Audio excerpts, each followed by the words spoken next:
Où est-ce qu'on met les traits en pointillé sur le schéma entre l'univers de l'un et de l'autre, et quel choix on fait de sélectionner telle techno plutôt qu'une autre?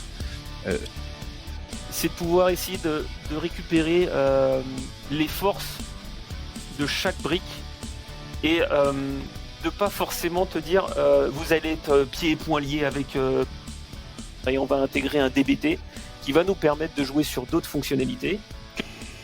Que je fasse du Snowflake ou du Fabric, je pourrais très bien interopérer avec ma donnée avec DBT. Bonjour à toutes, bonjour à tous, bienvenue dans un nouvel épisode du Big Data Hebdo. Le Big Data Hebdo, c'est le podcast francophone de la data et de l'IA. Le Big Data Hebdo, c'est une revue de l'actualité data et IA, ou l'interview d'un invité spécial, et ce sera le cas aujourd'hui. Je suis Vincent Huchling, je suis le cofondateur de ce podcast, et mon métier, c'est d'accompagner mes clients pour imaginer, concevoir et implémenter des plateformes et outils data et IA qui changeront leur business. N'hésitez pas à me solliciter.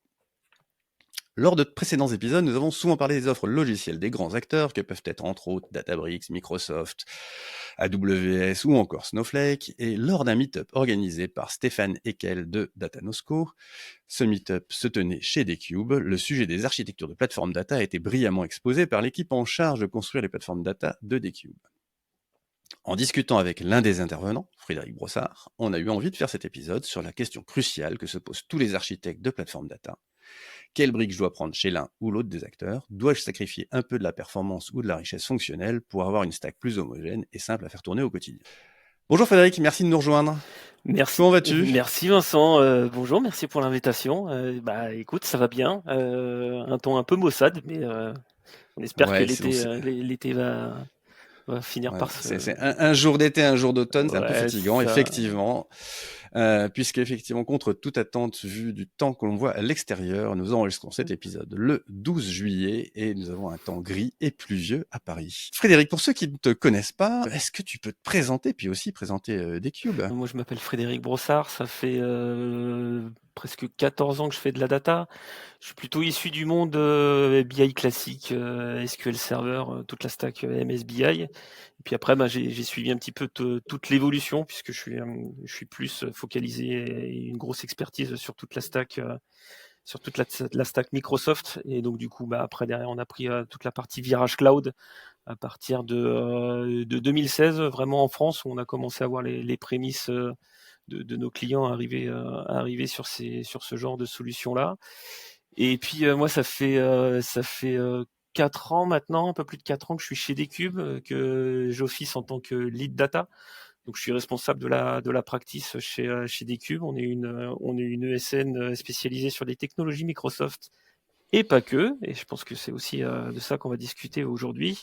On est aussi partenaire notamment avec Snowflake pour accompagner nos clients sur le design, la mise en œuvre, l'implémentation de data platform, que ce soit aussi bien au niveau de l'architecture qu'au niveau mise en place de différents data products au sein de ces data platforms.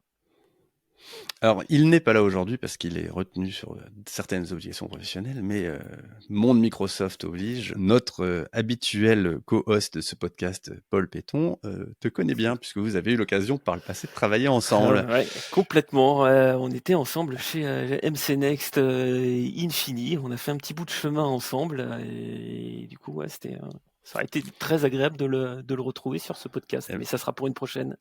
Et oui, je pense, parce qu'effectivement, on va peut-être, pour le coup, parler de plus en plus du monde Microsoft ici, puisque c'est vrai qu'en dehors de Paul, pour l'instant, on n'était pas très spécialisé. Mais moi, ce que j'ai vu l'autre soir dans ce que vous avez exposé m'a beaucoup plu. Et puis, j'ai eu l'occasion, et je félicite d'ailleurs toute l'équipe qui avait organisé la Fabric Summer Party la semaine dernière. Je les félicite, c'était un super événement. On a appris plein de choses. J'ai découvert Fabric dans le détail. Ouais. On avait fait un épisode sur Fabric avec Marie Aubert il y a de ça quelques temps. Co-autrice du livre avec Charlie et aussi avec Mathieu. Ouais, tout à fait. Et c'était un super événement. Et moi, j'ai découvert effectivement un environnement qui est très prometteur. Alors, les mauvaises langues diront, on espère qu'il va être avec un avenir plus long plus lointain que les précédentes itérations d'environnement data Microsoft, mais on arrêtera de troller après ça. Mais moi, j'ai trouvé ça super intéressant et je trouve que là, Microsoft revient sacrément dans la Ouais. danse avec un environnement qui est bien unifié et on sent vraiment un SaaS qui, même s'il trahit effectivement la manière de laquelle il a été construit au-dessus d'Azure, on voit bien qu'il y a des abstractions sur des ressources groupes, sur des choses comme ça pour pouvoir sécuriser, pour pouvoir faire tout ce qu'on veut. C'est quand même un avenir assez intéressant pour Microsoft de ce point de vue-là. Ouais, complètement, je partage. Nous, on attend, enfin, nous, on se fait les dents aussi dessus. Hein. Après, on verra aussi sur les différentes orientations stratégiques que nous prenons, mais c'est vrai que c'est très prometteur. On retrouve un petit peu une agglomération de tous les services data qu'on avait auparavant en termes de Lego sur différents services Azure au sein d'un même et unique service, mais avec une facilité d'opérer beaucoup plus simple que ce qu'on avait auparavant. Et on voit qu'ils ont appris aussi de leurs compétiteurs et de ce que Databricks ou Snowflake ont pu proposer après derrière au sein de leur data platform. Donc voilà, c'est plutôt cool comme mouvance. Et puis on est sur un produit qui s'adosse énormément à tout le portail Power BI. C'est le truc stupéfiant que j'ai trouvé là-dedans, c'est effectivement le fait que Power BI soit au cœur de l'offre. Et je trouve ça très intelligent parce qu'on aurait pu se dire, est-ce qu'on s'ancre sur le monde des data engineers, dans quel cas on serait retrouvé dans une truc très databricksienne de l'approche qui est on se bind autour de l'environnement de processing de données qui est le cluster Spark. Et non, Microsoft a décidé de partir du consommateur et de dire finalement on va mettre Power BI on stéroïdes et permettre de faire plein de choses dans Power BI et de pouvoir faire des choses qu'on n'était pas capable de faire jusqu'alors avec Synapse Analytics. Avec Synapse Analytics. C'était beaucoup plus compliqué avec Synapse. Nous aussi, c'est les raisons du pourquoi on a ouvert, si tu veux, parce qu'en étant full player Microsoft en tant qu'ESN, on aurait pu se réduire à travailler uniquement sur les services et de données qui étaient proposés par Azure. Ce qu'on constatait, c'est que la partie Synapse Analytics, qui n'était qu'une évolution de différents moteurs, hein, tu vois, toute la partie Synapse SQL Dedicated Pool, qui était la reprise de SQL Data Warehouse, qui était une adaptation de ce qu'on avait on-prem sur la partie appliance proposée par Microsoft. Puis là-dessus est venu se rajouter du SQL serverless, plus la partie Sparkspool qui venait concurrencer un petit peu la partie Databricks.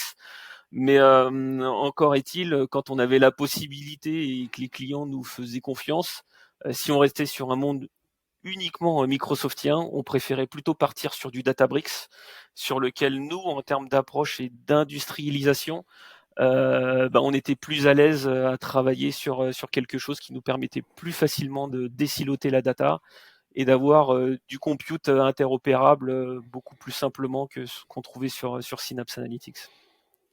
Ouais, donc t'es tout de suite rentré dans le vif du sujet de ce dont on voulait parler, et effectivement, tu dis qu'à effectivement, à un moment donné, parce que on avait une offre qui pouvait être hétérogène, qui pouvait trahir une provenance d'environnements divers et variés, de pouvoir aussi, et tu l'as dit, il y avait ce sujet il faut rester avec une équivalence entre ce qu'on pouvait déployer on-prem par rapport à ce qu'on déployait dans le cloud.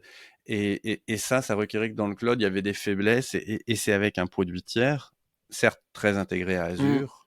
C'était avec Databricks que vous résolviez ce sujet-là, parce que ça permettait d'avoir cette capacité de traitement un peu interconnectée à tous les environnements. Si on prend les grands piliers d'une plateforme data, finalement, c'est généralement du stockage sous forme de fichiers, ce qu'on va qualifier de data lake historiquement, et puis de la donnée sous forme de table, qui généralement repose dans une base SQL. Alors, dans l'environnement Microsoft, je me souviens de quelqu'un qui, au début des années 2010, enfin, ça devait être en 2013 ou 2014, quelque chose comme ça, et on parlait de l'histoire de HD Insight Ah, ouais. pour les plus vieux d'entre nous chez Microsoft, et la personne, c'était il se reconnaîtra, ou ceux qui le connaissent se reconnaîtront, mais je vais pas citer son nom, s'occuper des produits SQL et m'avait dit de toute façon tout ça c'est pas bien grave, dans un monde Microsoft ça se terminera dans une base SQL. Ouais, parce que si tu veux aller par là, à chaque fois, in fine, on est obligé de rendre la donnée tabulaire quelque part pour pouvoir l'analyser. Exactement, Tu vois, in voilà. fine, dans Power BI, ce qu'on va réafficher, c'est quand même un modèle tabulaire, même s'il est in memory ou autre. On va reformater et remettre en forme la data. On va remodéliser, Tout à fait. avec des relations, avec des trucs comme ça. Et d'ailleurs, sur LinkedIn, il y a de ça quelques jours, j'ai vu un gars qui a écrit un post à destination de data engineers débutants, Ouais. dans lequel il disait apprenez déjà à faire une modélisation en étoile avant de penser tout sous forme de one big table. Ouais. Et c'est tellement vrai, c'est tellement vrai que c'est bien les one big table. Je suis un énorme défenseur du fait de faire des one big table pour certains cas d'usage. Pas pour tous les usages, sauf que ouais, c'est vrai que j'ai l'impression que beaucoup de data engineering ont perdu en fait toute la connaissance sur la partie modélisation de la data en tant que telle. Et enfin voilà, faire un star schema, c'est quand même le b.a.-ba quand tu fais de la BI. La big table, c'est bien, mais pas pour tous les cas d'usage, pas pour tous les outils non plus. Donc faut réussir à savoir quel principe de modélisation tu vas aborder et mettre en œuvre pour quel cas d'usage. Par contre, si tu peux l'opérer sur la même data plateforme, c'est là où c'est beaucoup plus. C'est là où ça devient sympa. C'est beaucoup plus puissant. Ouais.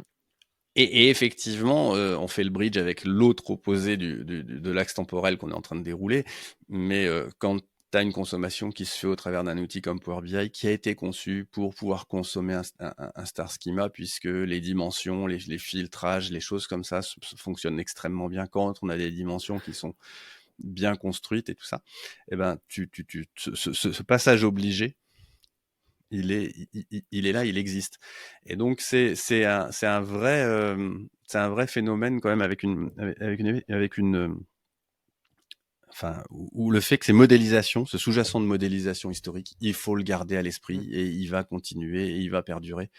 N'en déplaise à ceux qui pensent que les trucs de vieux sont achetés à la poubelle. Mais non, mais c'est toujours un éternel recommencement, tu sais. Hein. On a eu une vague big data, le SQL était mort, vive le Scala et le Python, et puis du coup, tu as une nouvelle hype sur toute la partie SQL où, grâce à certains acteurs comme Snow, qui ont su faire un espèce de revival, si tu veux, à partir de ce truc-là, parce que néanmoins, le SQL, c'est quand même assez proche d'un langage naturel. Hein. Select, from, where, group by. Enfin. Ouais, tout à fait. Même si effectivement, on voit aussi de manière récurrente des gens qui ont des initiatives pour dire qu'il faudrait l'écrire un petit peu différemment, Oui. mais ça reste quelque chose. Ça reste un espéranto de la manipulation de données. Et la preuve est que après avoir fait des années de Spark, de PySpark et de Python dans Spark ou de Scala dans Spark, l'essentiel des utilisations de Spark aujourd'hui, c'est du Spark SQL. Et ça, c'est un truc assez dingue parce que nous, on se retrouve avec des gens qui nous livrent qui nous envoient des projets Spark. Et tu regardes 80% de ce qui est fait dedans. Ah bah c'est du SQL, il y a énormément de SQL. Donc oui, tu peux avoir du Scala ou du Python plus sur des vrais modules de data engineering en tant que tel réutilisables.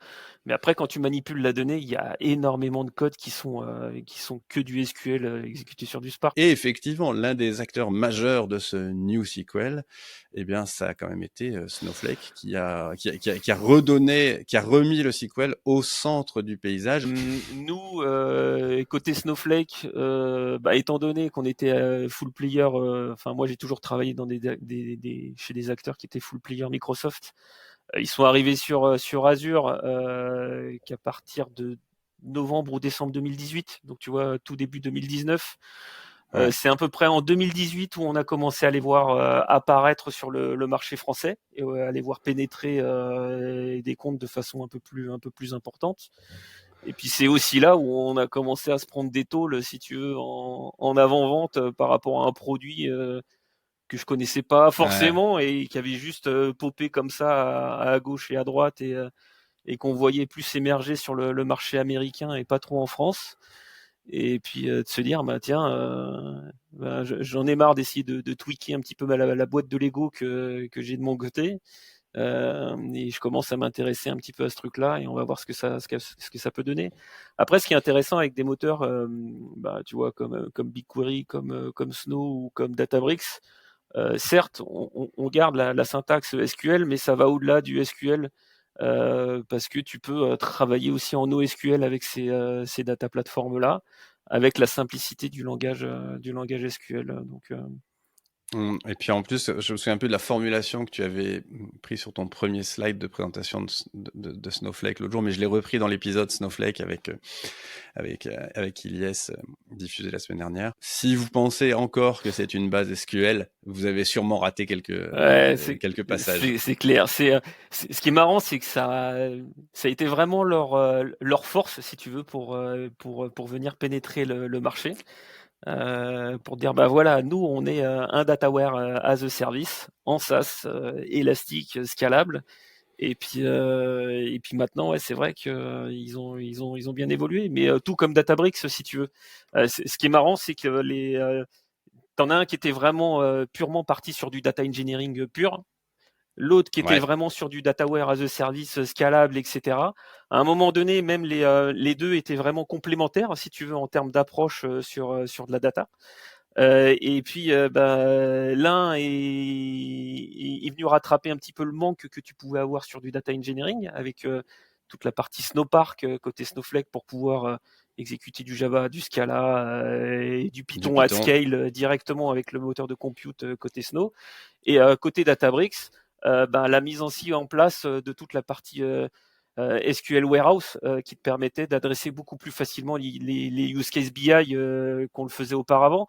Parce qu'à chaque fois, c'était pareil avec Databricks. Tu vois, on faisait toute la partie data engineering, la partie lake, on sauvegardait tout ça. Et puis après, derrière, pour des use case BI, pour exposer ça et s'interconnecter avec du Power BI, bon, on refaisait un silo pour reprendre la donnée qu'on avait raffinée et qu'on remettait dans une SQL DB pour pouvoir l'interroger avec du Power BI. Et c'est vrai que les deux qui étaient complémentaires sont devenus compétiteurs et ont vraiment après derrière des approches qui te permettent de travailler de bout en bout maintenant sur la data euh, et d'adresser l'ensemble de tes use case data, que ce soit de la BI, de l'AI, du machine learning et autres.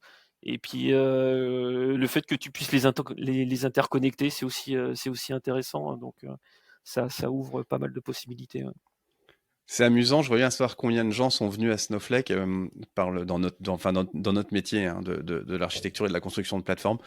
Après s'être fait étaler chez des clients sur le sujet. Moi, je me souviens avoir été la première fois que j'ai été au contact prégnant avec Snowflake, c'est la première fois d'ailleurs que j'ai installé pour savoir comment ça tournait Ouais. un compte Snowflake. C'est chez un client retailer qu'on essayait de faire passer de sa base de données Oracle qu'il avait chez lui pour faire sa BI vers BigQuery. Alors évidemment, ben là, à BigQuery, le choix, il y avait des trucs qui pouvaient plus se faire comme on faisait avec une base traditionnelle. Donc il y avait un effort de transformation plus important. À l'époque, BigQuery était en avance d'un point de vue feature de machine learning qui était déjà intégré dans le moteur que Snowflake n'avait pas. Et le client a dit non, mais attendez, moi j'achète un truc pour mon avenir, mais j'ai une capacité à supporter des emmerdes maintenant qui est quand même assez limitée. Donc je veux continuer à pouvoir faire du SQL comme je le faisais auparavant. Donc je veux une base SQL classique, mais qui pourra m'aider à me transformer après. Ouais, j'ai dit bon bah écoutez là c'est mort, merci. Ouais. Bon, voilà les benchmarks qu'on a réalisés. Ça marche mieux avec BigQuery. Ça vous coûtera moins cher probablement avec BigQuery là dans l'immédiat.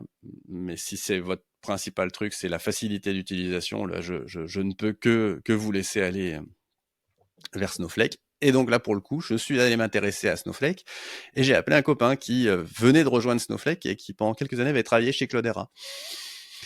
Et qui m'a dit, bah pareil, Moi, je me suis fait étaler avec Cloudera une paire de fois. J'ai Ouais. essayé de comprendre pourquoi Snowflake nous avait étalé et je me suis dit, bon, bah, c'est dans cette boîte-là qu'il faut bosser. Ouais, enfin, nous c'est avec cette boîte-là du coup qu'on bosse du coup, mais ouais, après derrière tu te prends un échec, tu te dis bah potentiellement j'ai été mauvais, t'essayes d'en tirer les conclusions, etc. Tu t'en prends un deuxième, tu fais bon bah on va essayer d'ouvrir le capot et on va se prendre un compte de trial et on va regarder ce qu'il y a derrière. Puis tu creuses et puis tu finis par comprendre le pourquoi du comment. Donc après Ouais, ouais, tu ouais. dis bah ok. On comprend, c'est un acteur, bah, tu vois, en 2019, ils étaient jeunes, ils avaient que 5 ans d'existence. La première GA, elle est arrivée en 2014, donc ils ont quand même réussi à pénétrer assez rapidement pour un nouvel acteur comme ça, qui a été construit from scratch à pénétrer le marché. Et puis, bah, et du coup, ouais, tu peux, c'est difficile maintenant de passer outre et C'est de. assez difficile, je pense, comme tu dis maintenant, de passer outre et c'est assez difficile d'aller justifier auprès d'un client que ce serait pas la bonne Hmm, solution. tout à fait. Et ça, c'est vraiment le truc sur lequel c'est super fort, c'est qu'à un moment donné, si tu dois justifier à un client que c'est pas ça qu'il faut faire, faut être sacrément balèze, quoi. Faut y aller et c'est soit avoir construit aussi toi des assets de ton côté qui te permet d'accélérer et potentiellement de venir te mettre facilement en compete par rapport à des solutions comme Snow. Mais après derrière, ce qui est toujours compliqué, on en discutait la dernière fois, c'est euh, l'investissement que tu mets dans le développement de tes assets, bah, c'est bien beau, mais le temps que tu le mettes en place et que tu le mettes à disposition, bah, généralement, ton cloud provider a fait aussi évoluer la version et les features de son produit, t'implémentes le truc, mais bon, après, c'est aussi Ouais, imaginons prenons un cas précis, celui qui aurait résolu le fait de pouvoir faire tourner des modèles personnalisés en dehors de Snowflake en utilisant par exemple alors j'ai parlé d'un monde que je connais plus, des lambda functions chez Amazon ou des choses comme ça et qui avait fait des passe-plats entre ces environnements avec la capacité à interagir. Et puis donc une plomberie quand même complexe, on va dire le Hmm. mot complexe, voire fragile. Et puis le temps que ce soit mis au point, bon bah voilà, Snowflake arrive avec la feature qui permet d'intégrer des trucs custom à l'intérieur, quoi. Donc Et le truc qui est assez fort avec Snow, c'est que dès lors qu'ils te mettent en place une feature, bah déjà en règle générale, même quand tu es en public preview, moi j'ai rarement vu de bug sur les features qui te sont mises en exposition. Et oui, c'est toujours la simplicité de l'utilisation de cette feature sur la plateforme. Et le fait que euh, peu importe après derrière, tu vois, il y a des features de Gen AI, de machine learning qui sont disponibles après derrière maintenant au niveau du moteur Snowflake. Tu peux très facilement le réintégrer et le réutiliser en SQL après derrière. Peu importe ce que tu manipules, tous les objets, tu peux le manipuler en SQL. Tu peux utiliser les autres langages que tu veux, mais tu peux le faire en SQL. Et tous tes data pipelines sur lesquels tu avais l'habitude d'utiliser du SQL, bah, ces fonctionnalités-là, elles te sont disponibles directement et nativement en SQL.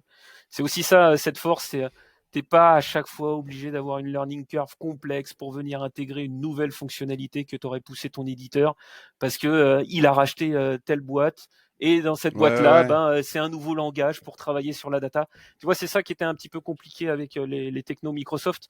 C'est que nous, pour travailler sur la data, en fait, on est parti du constat que bah, dès que tu veux travailler sur la data, les basiques, c'est SQL et Python. Alors, tu peux faire du Scala, mais les ressources Scala, elles sont un peu plus difficiles et pointues à trouver sur le marché.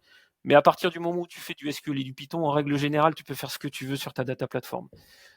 Et après, tu vois, côté Microsoft, ben, quand tu fais de l'analyse de log, et si tu as du Log Analytics ou du Data Explorer après derrière, ben, le langage de requêtage, c'est du KQL, c'est du Custo. Alors certes, ça ressemble à du SQL, mais c'est pas forcément du SQL. Donc ça te demande encore un nouveau langage à apprendre et à mettre en place. Tu fais du Power BI, ben, sur tes flux, tu fais du Power Query. Potentiellement, si tu veux aller plus loin et que tu scripts, ben, tu as du langage M. Si tu fais des mesures au niveau de ton modèle sémantique, tu as du DAX. Et à chaque fois, on rempile, et on te demande. C'est la maladie endémique. Hein.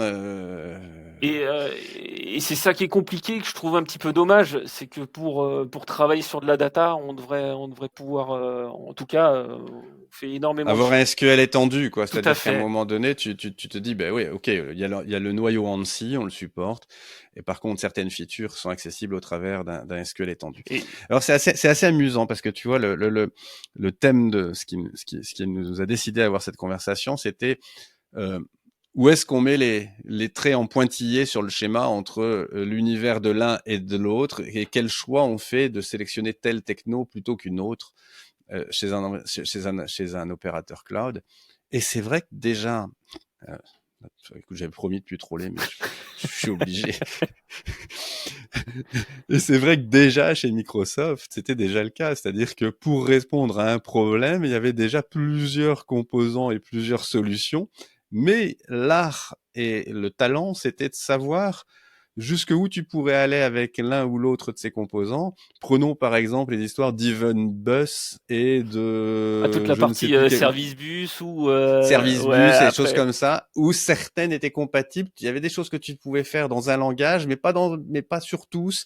Et donc, tu avais des trucs à un moment donné. Ah ben en Python, là, il n'y a pas d'API pour faire ça en Python. Faut faire un bout de C# si tu veux le faire. Ouais, et C'était des trucs compliqués où parfois tu pouvais te retrouver à aller dans le mur sans même t'en être rendu compte. Et donc, ce choix, cette nécessité de bien comprendre les enjeux et de savoir sur le bout des ongles ce que chacun des composants pouvait faire était déjà un truc très développé, je pense, dans le monde Microsoft. Mais c'est vrai que là, quand tu commences à intégrer deux choses différentes, tu parlais effectivement de KQL. Prenons un exemple simple. Demain, si j'ai un environnement dans lequel j'ai du Snowflake, est-ce que je vais faire du Snowpipe et traiter et loader mes données avec Snowpipe, ou est-ce que je vais les préprocesser avec un Data Factory Microsoft? Et ça, c'est des choix qui sont pas faciles à faire. Je pense que sans expérience et sans s'être déjà un peu cassé les dents auparavant, tu peux perdre beaucoup de temps.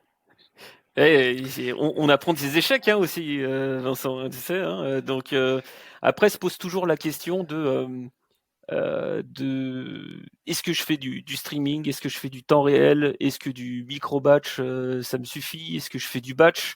Et du coup déjà tu as déjà un driver qui te permet de pouvoir dessiner un petit peu ton architecture et comment tu vas orchestrer un petit peu tout ça.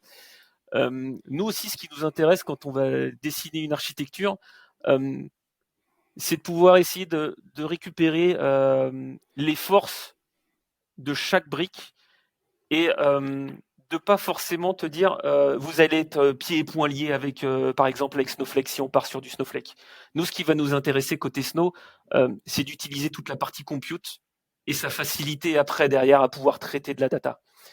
Par contre, on va peut-être avoir tendance à te dire la partie transformation et logique de transformation de données, plutôt que de faire des choses qui sont directement stockées sous forme d'objets au niveau du moteur, ça on va le sortir et on va intégrer un DBT qui va nous permettre de jouer sur d'autres fonctionnalités, qui va utiliser la puissance d'exécution côté Snow parce que DBT va juste compiler ton code SQL et après derrière de l'exécuter de l'autre côté. Mais ta logique de transformation est sortie de ton outil si tu veux pour pouvoir avoir plus de réversibilité si jamais tu changes de stratégie d'orientation de compute ou autre, ou potentiellement de pouvoir te dire ok, très bien, je gère cette logique de transformation de données avec DBT, mais sur ma plateforme, j'ai décidé de faire du Snowflake, je stocke mes données sur mon lake, je réintègre du Fabric, mais l'un dans l'autre, que je fasse du Snowflake ou du Fabric, je pourrais très bien interopérer avec ma donnée avec DBT. Et c'est ça qui nous intéresse après derrière, et je pense que c'est aussi ça qui fait notre force quand on est un expert des technos Azure, c'est qu'on va savoir combiner les services qui sont cloud first au niveau du cloud provider, qui sont matures et qu'on va savoir opérer au sein de la plateforme, et de pouvoir venir intégrer un autre acteur comme du Snowflake et le truster au sein de ton architecture. Donc de valider à chaque fois que au niveau gouvernance, au niveau sécurité, au niveau gestion des identités, on ne va pas s'amuser à avoir différentes solutions. Donc tu vois, si on fait du Snowflake sur la gestion des identités, plutôt que de gérer le fournisseur d'identité natif côté Snow avec ta table des logins, etc., nous, on va déporter toute la gestion des identités côté Azure et Entra ID et de faire de la modern authentication, etc. Ce qui te permettra d'avoir sur ton socle Azure, après derrière, de venir leverager d'autres services embarqués dans Azure, avec ton SIEM, avec Azure Sentinel, etc., qui te permettra d'avoir d'autres forces et d'avoir une vision globale sur l'ensemble de ton SI moderne dans le cloud, avec des choses qui sont côté Snowflake sur ta data platform, mais aussi des solutions globales pour la gestion de ton SIEM sur l'ensemble de ton SI, pour pouvoir gérer les authentifications aussi bien sur Snow que sur des Azure Web Apps ou des choses comme ça que tu exposeras côté Azure. Et c'est ça qui est intéressant après derrière au niveau de l'architecture, c'est d'essayer de voir comment tes briques vont pouvoir s'interconnecter et comment tu vas gérer toute cette partie gouvernance et sécurité sans tout mettre dans un seul et même outil. Ouais, c'est intéressant ce que tu dis là, parce que effectivement on se posait d'ailleurs la question mais pourquoi est-ce que on tombe dans ce panneau dans une majorité des cas. L'aspect sécurité, l'aspect fédération des users est souvent un truc qu'on relègue au dernier niveau, parce que c'est l'effet POC, hein, c'est finalement, on fait un POC au départ, on essaye le produit, on se rend compte que l'ensemble des workloads de traitement qu'on peut faire, on les fait avec une redoutable efficacité dedans. Et puis, ce sujet sécurité, on le bascule derrière, et c'est effectivement un point super important, c'est de dire déjà, c'est ton collègue d'ailleurs qui présentait ça l'autre soir, Ouais, qui Fabien. disait, Fabien qui disait, si vous mettez pas à J0 en place l'authentification externalisée sur un outil, un autre outil, vous êtes mort, quoi. Ça merdera à un moment donné, quoi. Donc c'est bien ça. Nous à chaque fois on a toute une partie assessment, si tu veux, pour comprendre les contraintes et les enjeux sécuritaires de nos clients et voire réglementaires. Et après derrière te dire ok, là on peut pas avoir une patte publique, il faut couper tous les endpoints publics pour vraiment avoir une virtualisation de l'ensemble de tes services. On va mettre en place ces mécanismes d'authentification, on met en place ces mécanismes au niveau du SIEM pour pouvoir après derrière vérifier et être vraiment proactif sur la détection d'intrusions et autres. Et ça, c'est quand même une étape qui est vraiment nécessaire dans toute mise en place. C'est vrai que avec les outils qu'on a, c'est tellement simple de pouvoir popper des ressources avec des capacités de calcul de dingue, que ce soit sur Snow, sur du Databricks. Tu fais un POC Power BI, c'est tellement simple. Ah, donnez-moi vos fichiers, on les intègre, on fait un POC.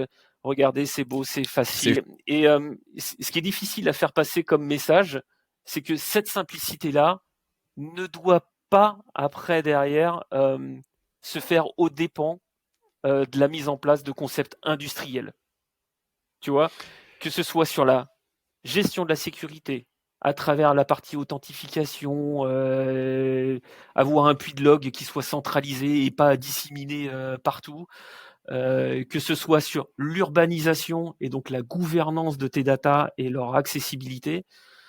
C'est vrai que c'est tellement simple qu'il y a plein de clients qui passent au travers et qui se font rattraper après derrière par la patrouille.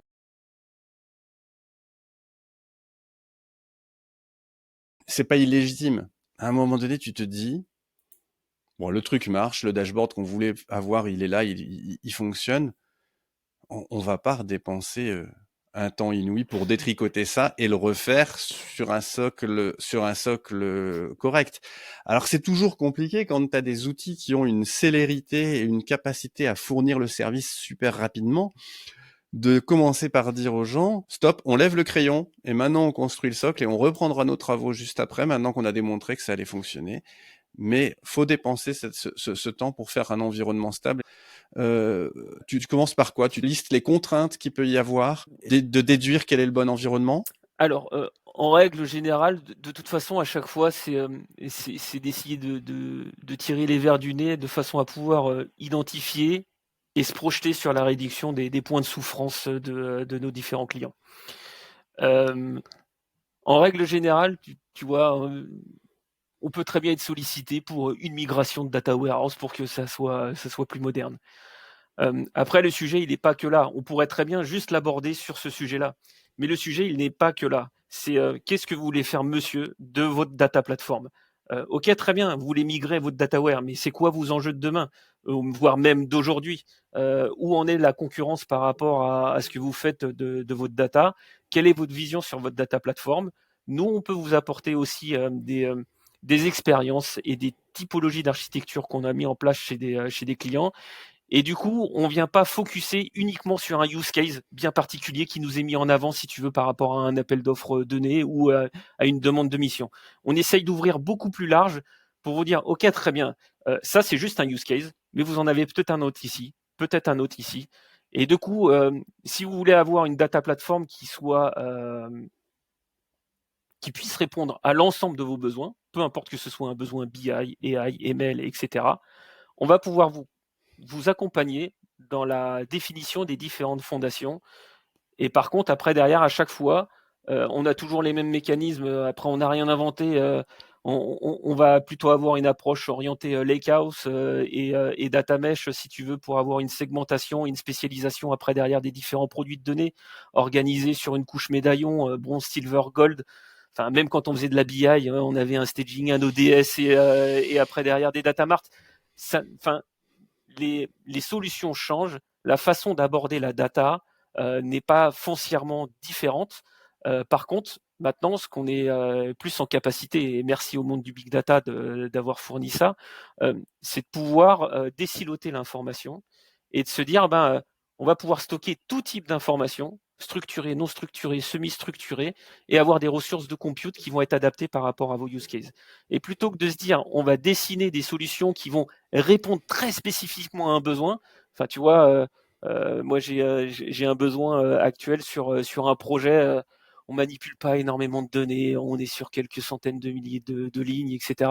On pourrait très bien se dire, sur votre projet-là, on fait juste du data factory, une SQLDB, et puis du Power BI, et ça vous ira très bien. Sauf que malheureusement, ces données-là, elles peuvent aussi être réutilisées et croisées avec d'autres informations. Et c'est ça qui est important, c'est de constituer le patrimoine de données de l'entreprise, donc de capter, de centraliser toutes ces données-là, et d'essayer de construire une espèce de hub analytics au sens large sur pour pouvoir valoriser au mieux la donnée dans le contexte dans lequel tu évolues. C'est plutôt ça nos démarches. Et à partir de là, on va essayer de simplifier les architectures des clients pour pas avoir à démultiplier les services et se retrouver à plein de trucs spécifiques. Nous, enfin voilà, on va, tu vois, on n'est pas des généralistes, on est plutôt une boîte qui est expertisée sur la partie Azure, Snowflake, Databricks. Aller chercher un Elasticsearch pour faire de l'analyse de log, ça va pas venir s'inscrire dans nos architectures. Ouais, et puis à un moment donné, on peut pas être multispécialiste et être bon en tout. Et puis après, tu as toujours le risque d'avoir un confetti de technologie et un gain marginal finalement. Tout à Ouais, fait. ok, ça va être super bon, ok, mais nous on a vu par le passé effectivement des gens qui se posaient la question d'avoir la donnée analytique dans une Postgre, Ouais. parce qu'ils n'avaient pas des gros volumes, et de faire du search à côté avec un élastique. On leur dit, mais attendez, vous mettez une extension full text search dans votre Postgre, tout ira Ouais. bien, quoi. Et c'est là-dessus en fait qu'on va chercher à sélectionner plutôt les services qui te permettent d'avoir une couverture fonctionnelle la plus large. Elle sera peut-être pas la plus forte si tu veux pour faire du search, mais elle répondra quand même aux besoins et elle répondra aussi aux autres besoins. Enfin, tu vois, stocker tes Le logs, principe du canard, il ne court pas aussi vite qu'un ouais, lapin, il ne vole pas aussi vite qu'un colibri, mais il nage pas aussi bien qu'un poisson, mais c'est peut-être le seul à savoir faire les trois. c'est ça. Et le truc, c'est que d'une part, ça te simplifie ton architecture. Tu as moins de services, donc tu as moins de services à sécuriser, moins d'interconnectivité, moins de silos. Tu n'es pas obligé de recopier la donnée à gauche et à droite. Parce que faire du search, c'est très bien, mais si après derrière tu veux récupérer les données et les recoupler avec autre chose, tu vas être obligé de la recopier une énième fois. Nous, on essaye d'avoir plutôt un principe de la donnée, tu la copies une fois, et après derrière, oui, certes, tu vas la reformater, la nettoyer en fonction de certains cas d'usage, etc. Mais on va pas s'amuser à recopier n fois la data. c'est de la perte du temps de processing et de compute. C'est du bruit après derrière que tu crées au niveau de ta data platform, et c'est une complexité supplémentaire après derrière en termes de gouvernance pour savoir quel est le point de vérité, comment tu affiches en fait cette information-là, et comment tu gères l'accessibilité à ces infos-là. Et les external tables avec le format iceberg là apportent un sacré paquet de réponses justement sur ces sujets-là, quoi. Parce qu'effectivement, jusqu'à maintenant, on avait quand même une phase d'ingestion de la donnée dans Snowflake, et si on voulait être susceptible de la réutiliser pour faire des choses au sein de la cloud platform qu'on utilise, aussi bien qu'il s'agisse d'Azure que des autres, hein. C'est quand même très, très parallélisable entre les différents environnements. S'il y avait quand même cette phase de déconnexion de la donnée à l'intérieur de Snowflake par rapport au reste du monde, avec des choses susceptibles d'avoir des allers-retours à faire. Et là, maintenant, finalement, tu peux pratiquement être à zéro ingestion dans Snowflake, puisque tu vas plus qu'utiliser que des warehouses. C'est ça, tu utilises juste la puissance et l'élasticité de compute. Tout le reste, tu l'urbanises et tu le standardises comme tu le faisais avec du Databricks sur une version Lakehouse, et tu le stockes dans un format ouvert en termes de format fichier. Ce qui te permet d'avoir potentiellement aussi toujours dans cette partie architecture multimodale, hein, où tu es constamment aussi en recherche d'identification des nouveaux services qui te permettent d'aller plus loin, plus vite, d'apporter plus rapidement de la valeur. C'est surtout ça en fait qui nous incombe. C'est pas forcément d'être technophile juste pour le plaisir et d'être un tueur en Spark, si tu veux, et de venir fine-tuner toute cette partie-là. Pour nous, c'est de la perte de temps. Parce que quand tu fine-tunes, c'est très bien, mais déjà, le collab que tu le payes une blinde, et t'apportes pas énormément de valeur au business. Ce qui est le plus important, c'est d'avoir des couvertures fonctionnelles beaucoup plus larges, de valoriser de plus en plus la data de tes clients en fonction de leurs différents use cases. Après, oui, tu as ton expertise qui joue pour pas passer des milliers des cents sur toute la partie fine-tuning, mais c'est plus ça qui va être notre driver. Et du coup, dans ces architectures multimodales, le fait d'enregistrer ta data dans un format ouvert te permet potentiellement de venir explorer de nouvelles solutions technologiques comme du DuckDB, qui te permettrait de faire de l'in-memory à plus faible coût que de mettre en place du Spark, ou de faire du compute Snow dans tous tes cas d'usage ou autres. Et ce qui fait que ça rationalise ta data, tu as plus de réversibilité et d'interconnectivité potentiellement sur les services de données que tu peux trouver, qui sont actuellement disponibles ou qui deviennent des standards, si tu veux, sur le marché.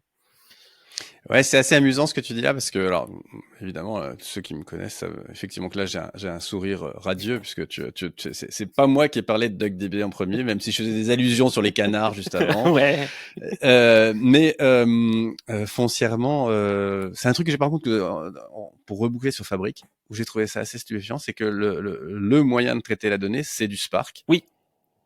Ce qui, ne l'oublions pas quand même, il y a une quantité astronomique de clients sur lesquels on va parler de centaines de milliers de lignes. Allez, peut-être de millions de lignes. Où t'as pas forcément besoin d'un Spark pour faire ça. T'as pas besoin d'un Spark pour les traiter, et effectivement, ça veut dire que tu vas passer ton temps à instancier de la ressource, à faire fonctionner un truc compliqué pour faire quelque chose de simple. Et c'est vrai qu'aujourd'hui, t'as des moteurs alternatifs. DuckDB en est un, il y en a d'autres. Hein, entre guillemets, avant que DuckDB arrive, on commençait à avoir une capacité à se dire, finalement, une grosse VM dans laquelle on est capable de monter le dataset dans un Pandas, et les choses vont pas trop mal se passer. Sachant que Pandas, effectivement, est un réflexe qui peut parfois être létal dans d'autres circonstances. Ouais, il faut réussir à essayer de pas trop l'utiliser. Quoique, avec Snow aussi, t'as du Pandas distribué, du coup. Ouais, alors ça, j'ai pas eu, j'ai pas eu un... Ça m'a pas époustouflé quand j'ai eu l'occasion de l'utiliser. Moi, je l'ai pas encore utilisé, je l'ai pas encore testé. La notion de data frame, c'était effectivement quand on était dans les dans les private previews de Snowpark, Ouais. c'était la feature clé, c'était celle-là, c'était de dire ouais, nous l'output standard d'une table, ça va être de le mettre dans un data frame distribué, ok. Bon, moi, à nouveau, hein, je reste convaincu que et en plus, aujourd'hui, il y a moyen de faire du pandas avec des alternatives, enfin, de faire du pandas-like avec des alternatives un peu folles en termes de performance. On prend par exemple une librairie comme Ibis qui permet de faire une abstraction au-dessus des différents moteurs et d'être assez interchangeable avec les moteurs qui sont sous-jacents. On prend Polars. Polars qui, aujourd'hui, quand on regarde le niveau de performance, le différentiel de performance qu'il peut y avoir entre un Polars et Et un un Pandas, pandas, il y a pas photo. Hein. c'est fou. Euh, et effectivement aussi, nombreuses opérations qu'on pouvait faire en Pandas, les faire, parce que ça reste quand même souvent de faire du filtrage et du group by, quand même Oui, une grosse partie des choses que des gens font avec Pandas, de les faire avec un DuckDB qui va manipuler ça et qui va vectoriser la donnée et la manipuler en mémoire. À un moment donné, ben, il y a un vrai sujet, de réflexion en termes d'évolution et de faire changer les réflexes. Et c'est effectivement là où c'est assez intéressant sur le fait de dire ben faut aussi qu'on soit capable de traiter la manière de manière multimodale et de se dire ok, j'ai des choses qui vont très bien se faire en SQL, mais peut-être qu'à un moment donné je vais avoir besoin d'autres choses et de ne pas me bloquer de ce point de c'est vue-là, ça, quoi. c'est interopérabilité de ta data avec les différents services. Et la partie multimodale te permet justement d'avoir des, des environnements d'innovation où tu vas pouvoir commencer à tester ces choses-là, mettre en place des assets, les réindustrialiser. Et puis dès que tu vois que ça coche toutes les cases après derrière sur tes concepts de design, d'infras code, de CI/CD, de sécurité, de gouvernance, après derrière tu le réinsères dans tes architectures assez classiquement. Mais ouais, c'est la partie interconnectivité et stockée dans des formats ouverts, c'est vraiment super chouette. Après, le fait que Fabric ait pris ce virage-là, tu vois, Microsoft Fabric ait pris ce virage de peu importe comment tu travailles la donnée, tout est stocké derrière au format Delta sur la partie OneLake. Ça, c'est super intéressant quand même.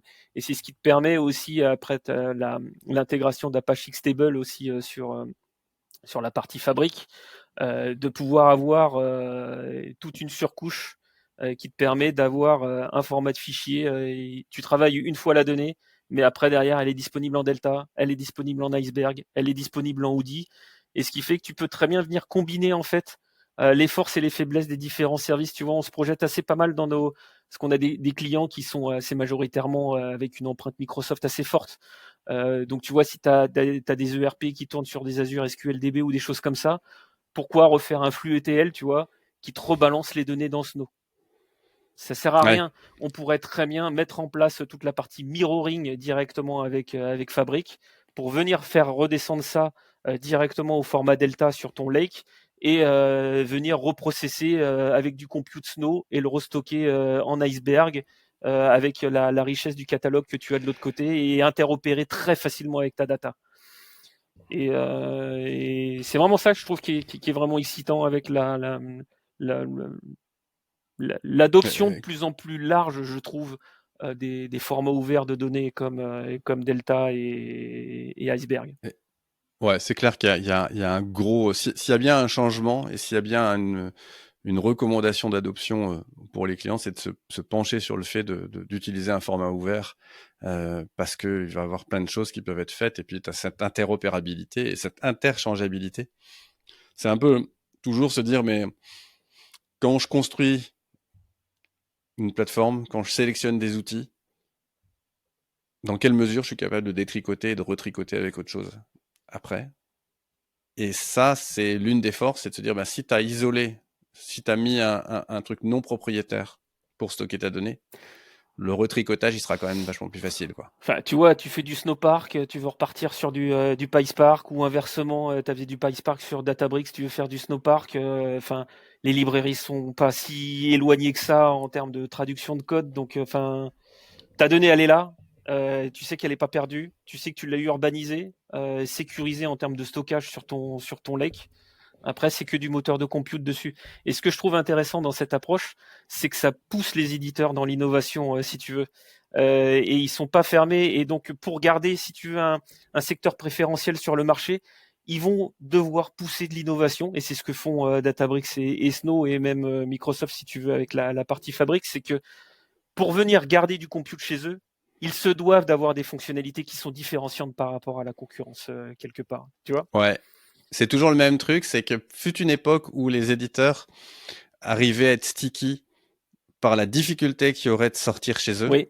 Et maintenant, il faut qu'ils soient sticky par le fait qu'on vienne chez eux parce qu'on les aime. Ouais. Et pas qu'on reste chez eux parce que c'est difficile de repartir, quoi. Simplicité d'utilisation, couverture fonctionnelle, gouvernance sécurité, plus c'est simple, plus tu vas rester chez eux. Par contre, le fait de pouvoir en sortir, c'est aussi un vecteur fort après derrière au niveau des choix d'architecture qu'on essaye de pousser chez nous.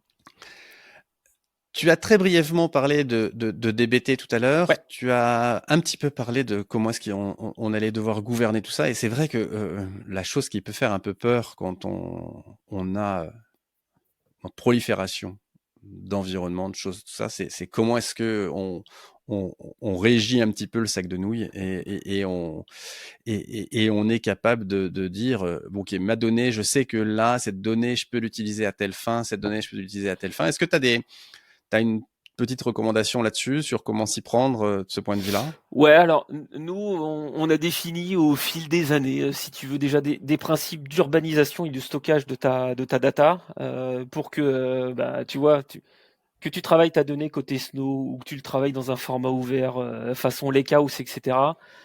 Ce qu'il faut, c'est essayer de rester assez simple dans les espèces de conteneurs de données que tu vas mettre en place. Et pas que tu aies une espèce de soupe où tu balances tout dedans et puis après derrière tu te débrouilles et tu vas démultiplier les pains pour avoir des objets un petit peu spécifiques et tu vas t'y perdre. Donc il faut déjà bien penser et structurer en fait la façon dont on va organiser en fait les données, que ce soit au niveau de notre architecture sur notre lake, on va plutôt travailler avec des folders avec tes différents layers bronze, silver, gold, et puis après derrière on va rajouter une notion de plus orienté les chaos sur la nature et la typologie des produits de données. Donc des sources line data product, des aggregated data product et des consumer align data product. Tout ça respectivement dans ta bronze, silver, gold. Et à l'intérieur, après, derrière de cette architecture et de cette arborescence-là, tu vas avoir l'enveloppe qui est propre après derrière à chaque entité que tu manipules.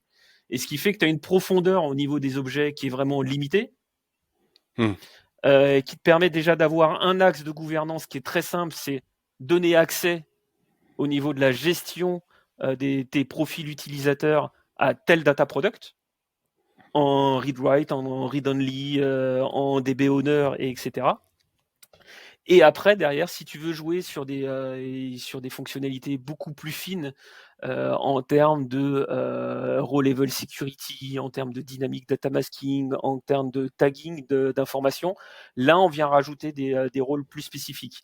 Et donc, on va venir mapper, si tu veux, sur cette organisation structurelle de l'urbanisation de notre stockage, des stratégies d'accès airback avec la définition des privilèges techniques sur chaque produit de données, et après des personas utilisateurs par domaine qui vont te dire tel persona utilisateur, il doit avoir accès à tel produit avec tel privilège.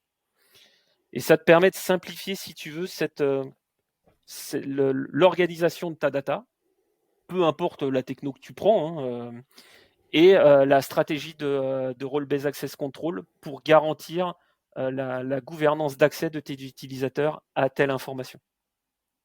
Excellent. Ouais. Ouais, c'est quand même.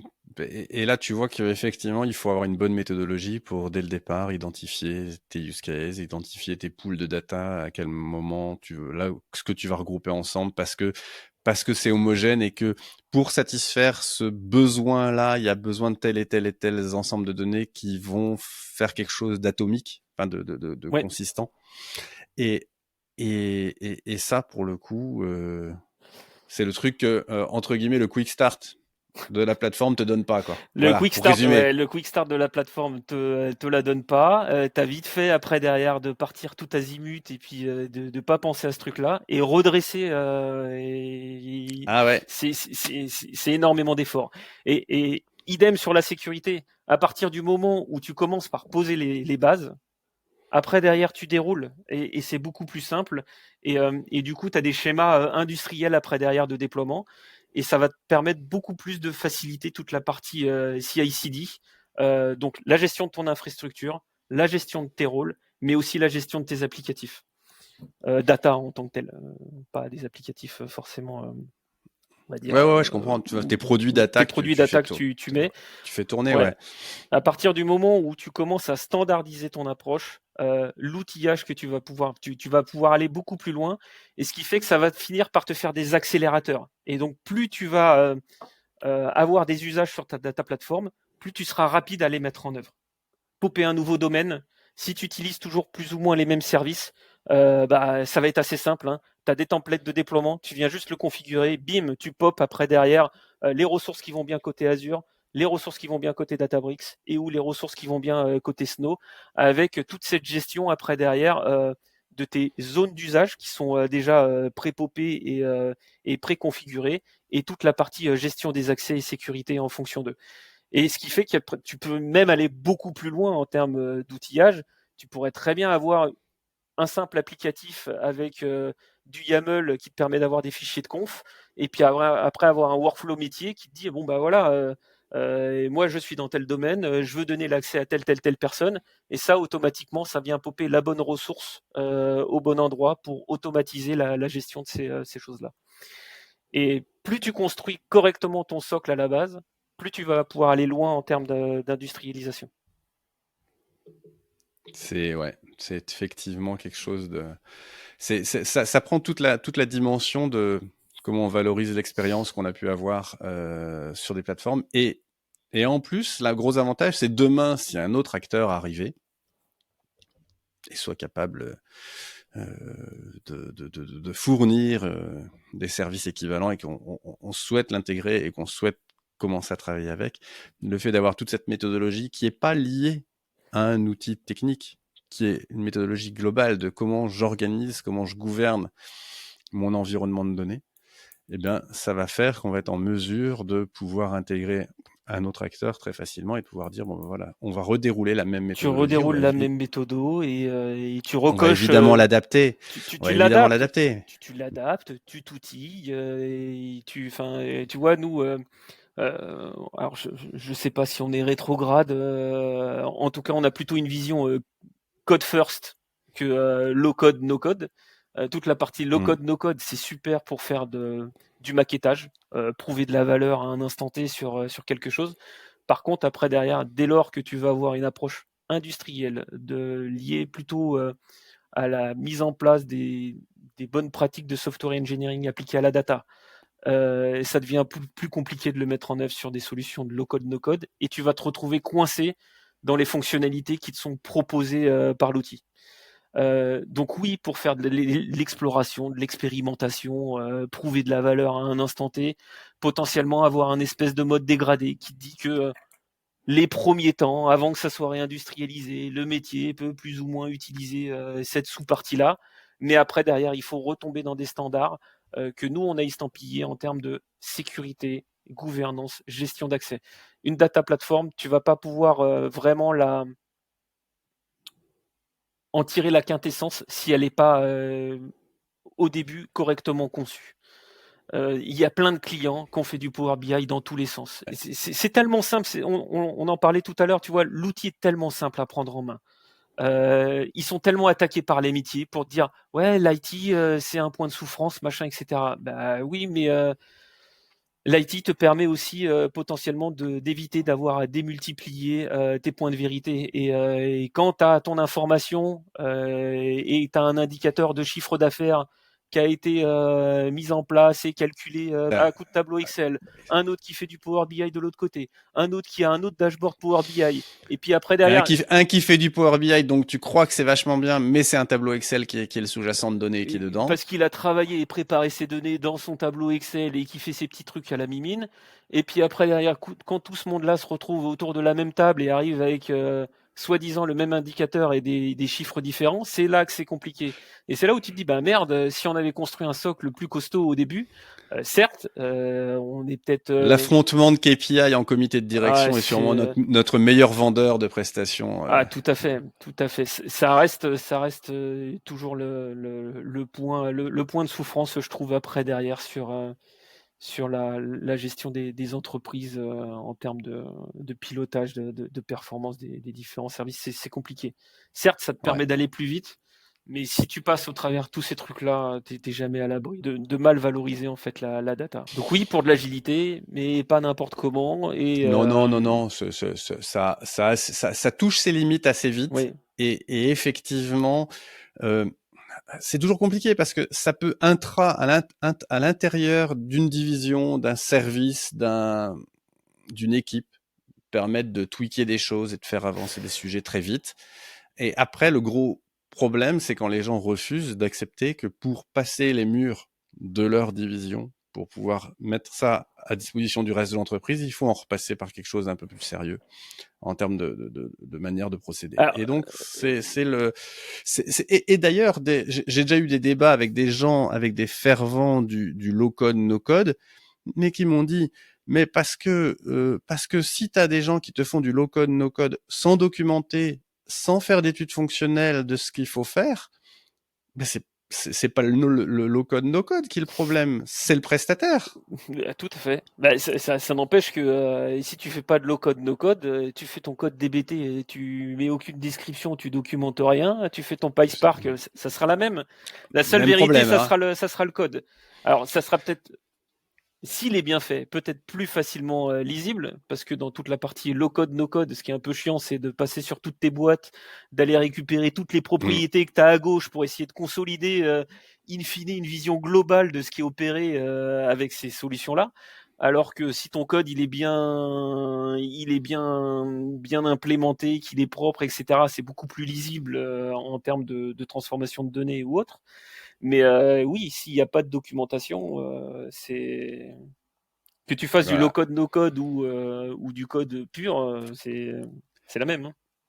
S'il y a bien un fil rouge dans toute cette conversation qu'on a eue, c'est que, quel que soit l'outil, ayez de la méthodologie et réfléchissez un peu avant de travailler. C'est Quoi. exactement ça. Et après, derrière, toujours essayer de capitaliser sur ce que tu as mis en place. De pouvoir récupérer des briques de code, en refaire des assets, de façon à pouvoir les réutiliser beaucoup plus facilement à gauche et à droite.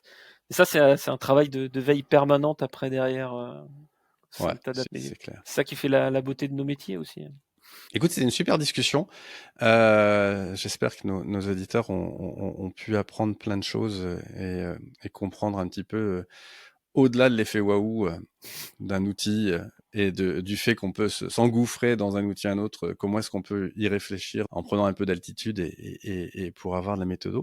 Dis-moi, est-ce qu'il y a des choses que toi tu suis au quotidien, des lectures que tu recommanderais à nos auditeurs d'une manière ou d'une autre? On fait de la veille sur toute la partie Snowflake. On suit pas mal de gens qui sont sur toute la partie Snowflake, Data Heroes, etc. Sur toute la partie Microsoft Fabric, ben la communauté des gentils développeurs français, ben moi je l'aime bien, avec toute la partie Charles-Henri, Mathieu, Marie Aubert, etc. Vous pouvez y aller les yeux fermés, donc ça te permet vraiment aussi de regarder un petit peu ce qui se passe sur Microsoft Fabric et d'avoir vraiment la vision d'ensemble de la data platform, expliquer. Côté Databricks, bah voilà, il y a quelques people que je suis activement, ces gens-là. Après, derrière, ce que je suis plus, c'est d'essayer d'identifier la prochaine vague. Parce qu'on a des acteurs qui sont des standards, mais ce ne sont pas forcément ceux de demain aussi. Donc oui, on travaille beaucoup avec du DBT, nous plus avec la version DBT Core que la version DBT Cloud, parce que les fonctionnalités offertes par la version cloud, bah, nous, bah, enfin voilà, on a ce qu'il faut en termes de conteneurisation, de services de conteneurisation et d'exécution D'orchestration. et Ouais. d'orchestration de tous ces trucs-là, plutôt par événementiel. Nos pratiques, si tu veux, d'organisation au niveau du mesh qui font que on n'a pas forcément besoin d'aller sur les fonctionnalités cloud et la partie core nous suffit amplement.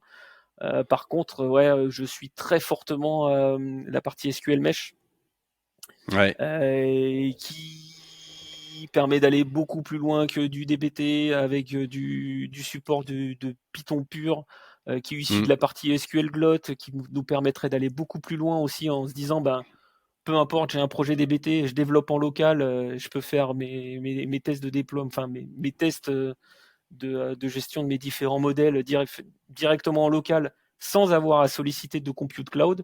Et après, derrière, de le passer sur un autre moteur cloud sans grande difficulté. C'est ça aussi qui nous intéresse. Il y a une grande mouvance, si tu veux, à utiliser toutes les web UI qui sont proposées par nos éditeurs. Mais moi, j'aime bien travailler en offline. Tu vois. Ouais, et puis il y a cette thématique de ce que tu disais tout à l'heure, le code first, quoi. C'est-à-dire qu'à un moment donné, et l'autre jour, on le soulignait d'ailleurs, quand on a reçu Florian de DBT Ah, justement. Florian Eden. Un Ouais, ancien Florian collègue Eden. aussi, qui était chez Ouais, tu MCNext, sais, Florian. la mafia se referme sur nous. Je pense que Paul n'y est pas pour rien. Et, donc, Florian qui disait, en fait, ce qu'on voit, c'est que les gens qui sont très SQL, c'est-à-dire qui sont très vers l'outil analytique, vont être des utilisateurs DBT. Ouais. Ceux qui sont plus data engineers vont plus être des utilisateurs SQL Mesh, en fait. Ouais, c'est ce que tu vois un petit peu dans la tendance. Bon, on a du mal encore à le voir sur le marché français, la partie SQL Mesh. Donc, Ouais, c'est clair. Ouais. on regarde très fortement la partie. Enfin, je regarde chez Dcube très fortement la partie SQL Mesh, très fortement aussi la partie DuckDB. Notamment pour avoir des cas d'usage complémentaires à l'utilisation Power BI. Tu vois, nous on utilise aussi pas mal Streamlit comme complément d'applicatifs data qu'on met sur nos data plateformes. On fait pas tout avec du Power BI. Venir tweaker du Power BI dans certains cas d'usage, c'est compliqué. Donc on fait pas mal de Streamlit et de se dire mettre en place une espèce de couche sémantique absorbée avec un DuckDB si tu veux dans ce petit monde là, ça peut faire du sens dans nos architectures. Donc on regarde aussi la partie DuckDB. Et puis c'est un couple sympa. Nous on a fait un démonstrateur, on avait fait un démonstrateur là-dessus sur la consommation de fichiers parquets qui était dans du storage, type S3, mais bon peu importe, depuis une application Streamlit qui embarquait un DuckDB. Donc tu vois, l'interop, on en revient encore là. Tu vois, tu stockes tout en format ouvert sur ton lake. T'es tranquille. Et t'es tranquille. Et tu peux justement avoir, en fonction de tes cas d'usage, autre chose. Mais du coup, ta donnée, elle est désilotée, elle est stockée, urbanisée dans un format ouvert. Et tu peux facilement reprendre d'autres moteurs de compute qui sont plus adaptés à tes propres besoins. C'est ça qui est vraiment intéressant. Donc la partie DuckDB, on la regarde très fortement. Et puis après, là où on est un peu moins mature et je le dis sans complexe, c'est surtout la partie solution de data gouvernance. Je te le disais la dernière fois, nous on est intégrateur, donc on est vraiment technologique. On va pas pouvoir adresser forcément comme un cabinet de conseil pourrait le faire sur la mise en place et la stratégie de la data gouvernance au sens large au sein d'une entreprise, tu vois, parce que ouais, je vois bien. Ouais. Réorganiser une entreprise et la préparer pour être data mesh ready, si elle n'est pas organisée en tant que telle, il y a déjà une partie restructuration en fait de l'entreprise sur les services, la réorganiser dans des domaines, ne plus avoir ce silo en fait avec la DSI et les métiers et avoir des équipes de produits de données où dedans tu as des fonctionnels et tu as des experts technologiques qui viennent te mettre à disposition un data product après derrière. Et là-dessus, nous, on essaye de faire de la veille après derrière sur des solutions qui sont plus orientées open source. Alors côté MS, oui, on a Azure Purview, mais je sais pas, je suis pas ouais, c'est pas fou. forcément À chaque fois que j'ai regardé, ouais. Et puis ça fait quand même une solution qui est extrêmement liée. Si tu fais le all-in, toute Ah, ma si vie se tu... passe, Ouais, toute ma vie se passe dans Azure, se passe dans Fabric. Ok, très bien. vas-y. All-in, Ça peut bien vas-y, se. Fabric, Purview, et je regarde pas ce qui se passe à côté, je déroule. Si par contre tu as un bout de data qui est pour une raison X ou Y qui est chez Amazon, un bout de data qui est dans Snowflake, pour avoir une vue cohérente, ça va commencer à être des circonvolutions dans tous les sens. Et c'est vrai qu'une solution tierce partie, alors à nouveau, moi, ce que je prône à tous les gens que je vois, c'est avancez pas vers une solution propriétaire, sauf à avoir développé une conviction forte que vous en avez besoin sur ce sujet-là. C'est pas sympa pour les vendeurs de data catalogue, mais à un moment donné, ce que je dis, c'est est-ce que vous avez la maturité suffisante pour savoir ce dont vous avez besoin? Donc, commencez avec quelque chose de léger.